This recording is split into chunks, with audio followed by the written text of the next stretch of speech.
ассалому алайкум ба ҳама тамошобинони канали мошини савдо. ҳама каса бародару як бурда хуш омаден. дар навори имрӯза мо 13 мошини фурӯшӣ дорем аз шаҳри ноҳияҳои кишвар. мошинои беҳтарин бо нархҳои дастрас. боварӣ дорам бародар мошини дилхоҳ та миёӣ. фақат навора то охира тамошо кун, лайк зӯрро фаромӯш накун. ва бародарое ки мошини фурӯшии замин хона доранд ва мехоҳанд ки ҳар чӣ зудтар ба фурӯш гузоранд, марҳамат бародаро, рақамҳои мо дар рӯи экрани шумо меброяд. имо WhatsApp ҳастай.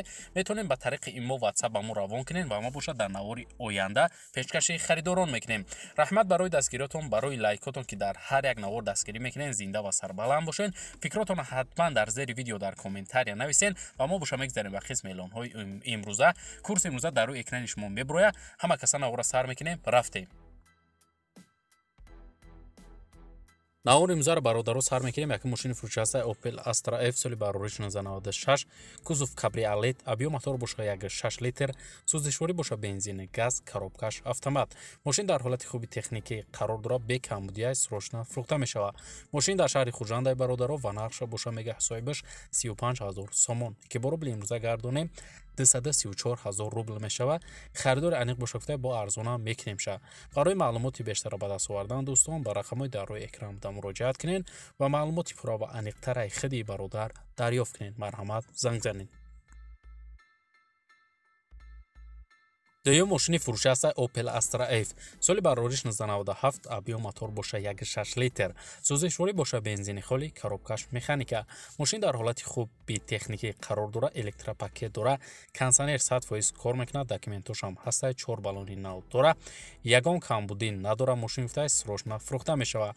айни ҳол мошин дар шаҳри Душанбе қарор дорад ва нархша боша гуфтаи 29000 сомон, ки бо рубли имрӯза гардонем 194000 рубл мешавад. харидори аниқ боша гуфта биёен ай пеш бо муомила дора арзона мекунем ша. барои маълумоти бештара ба даст овардан дӯстон ба рақамҳои дар рӯи экран да муроҷиат кунед ва маълумоти иловагираи худи соҳиби мошин дарёфт кунед. сеюм мошини фурӯши ҳастаи BMW 5 серия S соли барориш 1997, объем мотор боша 2.0, сӯзишворӣ боша бензини газай, коробкаш автомат. мошин дар ҳолати хуби техникӣ қарор дорад, мотор, коробка 100% ходовойшам навай, баллонош нав, яксола ҳуҷҷат дора. мошин фавран фурӯхта мешавад. мошин айни ҳол дар шаҳри Ваҳдат бародаро қарор дорад ва нархша боша гуфтаи соҳибиш 35000 сомон, ки бо рубли имрӯза гардонем 234000 рубл мешавад. харидори аниқ боша гуфтаи марҳамат, занг занед, бо арзона мекунем ша. барои маълумоти иловагира ба даст овардан дӯстон ба рақамҳои дар рӯи экран да муроҷиат кунед ва маълумоти бештараи худи соҳиби мошин дарёфт кунед. чорум мошини фурӯши ҳастаи бародарон Mercedes-Benz C-Class соли барориш 1990, объем мотор боша 1.8 литраи, сӯзишворӣ боша бензини газ, коробкаш механика. мошин мега ҳуҷҷат надорад, на хаду заводид мешавад, срочно фурӯхта мешавад. айни ҳол мошин дар шаҳри Ҳисор қарор дорад ва нархша боша гуфтаи 15000 сомон, ки бо рубли имрӯза мешавад 100000 рубл. харидори аниқ боша гуфта бо арзона мекунем ша. алишам мешавад, вариантҳо боша, марҳамат пешниҳод кунед. дар ҳамин рақамҳо WhatsApp ҳастай, метавонем бародаро ба тариқи WhatsApp ба ин бародар муроҷиат кунед. ин бародар дар Россия. марҳамат барои маълумоти пурра ва аниқ, рақамҳои соҳиби мошин дар рӯи экрани шумо. панҷум мошини фурӯши ҳастаи Opel Astra F соли барориш 1996, объем мотор боша 1.6 литр, сӯзишворӣ боша бензини газ, коробкаш механика. мошин дар ҳолати хуби техникӣ қарор дорад, состоянияш беҳад зурай, камбудӣ нестай, срочно фурӯхта мешавад. мошин айни ҳол дар шаҳри Душанбе ва нархша боша гуфтаи 32000 сомон, ки бо рубли имрӯза гардонем 214000 рубл мешавад. бо харидори аниқ боша гуфтаи муомила дора арзона мекунем ша. барои маълумоти пурра ва аниқтара ба даст овардан дӯстон ба рақамҳои дар рӯи экран буда муроҷиат кунед ва маълумоти бештараи худи соҳиби мошин дарёфт кунед. лайк зӯра бародар фаромӯш накун ва мо боша мегзарем ба эълони навбатӣ. шашум мошини фурӯши ҳастаи Opel Astra F соли барориш 1997, объем мотор боша 1.6 литр, сӯзишворӣ боша бензини газай, коробкаш механика. мошин дар ҳолати хуби техникӣ қарор дора, мега соҳибаш ай вагон гирифтагем, як даст гаштаги мошин тоза задагӣ пусидагӣ надора, фавран фурӯхта мешавад. мошин айни ҳол дар шаҳри Душанбе ва нархша боша гуфтаи 33000 сомон, ки бо рубли имрӯза гардонем 221000 рубл мешавад. харидори конкрет набоша гуфтаи бо арзона мешавад. савдо дар пеши мошин. барои маълумоти бештара ба даст овардан дӯстон ба рақамҳои дар рӯи экран да муроҷиат кунед ва маълумоти иловагираи худи соҳиби мошин дарёфт кунед. ҳафтум мошини фурӯшӣ ҳастад Opel Vectra B. Соли барориш 1997, мотори 1.6 литр, сӯзишворӣ боша бензини газ, коробкаш механика. Мошин дар ҳолати хуби техникӣ қарор дорад ки соҳибаш фавран фурӯхта мешавад. Маълумоти бештара нависондагӣ нест. Мошин айни ҳол қарор дорад дар шаҳри Роғун ва нархша боша гуфтаиста 30,000 сомон, ки бо рубли имрӯза мешавад 201,000 рубл. Харидори аниқ боша гуфта бо арзона мешавад. Алиша мешавад ба ягом Starix гуфтай вариантҳо дошта бошен пешниҳод кинед. Бо барои маълумоти пурра ва аниқтара ба даст овардан дӯстон ба рақамҳои дар рӯи экранда муроҷиат кунед ва маълумоти бештараи худи бародар дарёфт кунед. ҳаштум мошини фурӯшӣ ҳастад Daiwo Nexia. соли барориш 1996, мотор 1.6 литр, сӯзишворӣ боша бензини газ, коробкаш механика. Мошин дар ҳолати хуби техникӣ қарор дорад мегӯяд документҳои солона дора, мотор 100% 4 баллони нав дора, навзадагӣ муфтай хадавои нормални газу бензин ҳардуш кор мекунад, камбудӣ нест, срочна фурӯхта мешавад. Мошин айни ҳол дар шаҳри Душанбе қарор дорад ва нархша боша гуфтаиста 14,000 сомон, ки бо рубли имрӯза гардонем 93,000 рубл мешавад бародаро. Харидори аниқ боша гуфта бо муомила дора арзона мекунемша. Барои маълумоти бештар ба даст овардан ба рақамҳои дар рӯи экранда муроҷиат кунед ва маълумоти иловагираи худи бародар дарёфт кунед. ноҳум мошини фурӯшӣ ҳастад Mercedes-Benz C-Class. соли барориш 1994, мотор 1.8 литр, сӯзишворӣ боша газу бензинай, коробкаш механика. Мошин дар ҳолати хуби техникӣ қарор дорад, срочна сум дар курай фурӯхта мешавад гуфтай.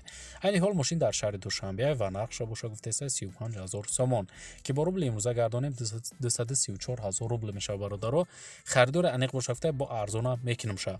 Барои маълумоти бештара ба даст овардан ба рақамҳои дар рӯи экранда муроҷиат кунед ва маълумоти пурра ва аниқтараи худи бародар дарёфт кунед. даҳум мошини фурӯшӣ ҳастад Opel Vectra A. соли барориш 1995, объем мотор боша 1.8 литр, сӯзишворӣ боша газу бензин, коробкаш механика. Мошин дар ҳолати хуб қарор дорад мегӯяд соҳибаш 4 моҳи дига ҳуҷҷат дорад, фавран фурӯхта мешавад. Мошин айни ҳол дар шаҳри Душанбе ва нархша боша гуфтаиста соҳибаш 23,000 сомон, ки бо рубли имрӯза мешавад 154,000 рубл. Харидори аниқ боша гуфта биёем бо маслиҳат мекунем арзона мешавад. Барои маълумоти пурра ва аниқтара ба даст овардан бародаро ба рақамҳои дар рӯи экранда муроҷиат кунед ва маълумоти бештараи худи соҳиби мошин дарёфт кунед. 11 мошини фурӯшӣ ҳастад Volkswagen Passat. соли барориш 2005 сол, мотор 1.9 литр, сӯзишворӣ боша дизел, коробкаш механика. Мошин дар ҳолати хуб қарор дорад, мотор 1.9 8клапанай, фавран фурӯхта мешавад. Айни ҳол мошин дар шаҳри Душанбе бародаро ва нархша боша гуфтаиста 36,000 сомон, ки бо рубли имрӯза гардонем 241,000 рубл мешавад. Харидори аниқ боша гуфта марҳамат занг занед. Барои маълумоти иловагира ба даст овардан дӯстон ба рақамҳои дар рӯи экранда муроҷиат кунед ва маълумоти бештараи худи соҳиби мошин дарёфт кунед. 12 мошини фурӯшӣ ҳастад Hyundai Starex. соли барориш 2002, кузуфи минивен, объем мотор боша 7.0, сӯзишворӣ боша гази холӣ, коробкаш механика. Мошина мега 8 моҳи дигаш мондагият танировкаша, камбудӣ надорад, состоянияш хубай, срочна фурӯхта мешавад. Мошина айни ҳол дар шаҳри Душанбе ва нархша боша гуфтаиста 42,000 сомон, ки бо рубли имрӯза гардонем 281,000 рубл мешавад. бо харидори аниқ боша гуфтай маслиҳатам дора, арзон мешавад. Барои маълумоти иловагира ба даст овардан бародаро ба рақамҳои дар рӯи экран буда муроҷиат кунед ва маълумоти бештараи худи соҳиби мошин дарёфт кунед.